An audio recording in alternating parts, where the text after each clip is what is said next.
22 doesn't feel passionate about anything. She seems uninterested in living. She has an arrogant, mocking attitude, as if nothing matters to her.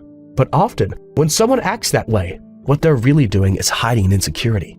If we look more closely, we can see that 22 is defensive. Even though she says she doesn't want to live, deep down, she does care. What happens is that she's afraid. She believes she's going to fail. Think about it. 22 was paired with historical figures who accomplished enormous things. She didn't identify with any of her mentors. And to make things worse, instead of helping her, they criticize her, scold her, and make her feel that if she doesn't aspire to something big, then she doesn't matter. That if she isn't like them, she doesn't deserve to live. And of course, if that's the only valid way to exist, she starts to believe she's not made for life. This issue of historical figures got me thinking quite a bit, because it's common to use them as examples for inspiration.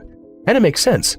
They're people who did important things and made a difference. Of course it can be helpful to look up to them, see what they're capable of, and ask ourselves what we might do. For many, that can be motivating. But I also wonder, what about those who don't have that kind of ambition?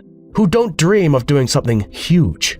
Because many times, when we talk about these great figures, we reduce their lives to what they accomplished publicly, to their grand achievements, as if everything else didn't matter. And that, without realizing it, can lead us to believe that the only life that counts is one filled with things like that. That precisely seems to be 22's case. And seeing her, I can't help but think of how many of us have felt like 22. Not good enough to try something. We're paralyzed by the idea of failure, so we don't even try.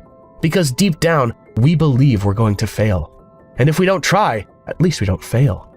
But that's not the truth. It's just a belief that got stuck here. We all have insecurities and limitations, but that doesn't mean we're doomed to fail.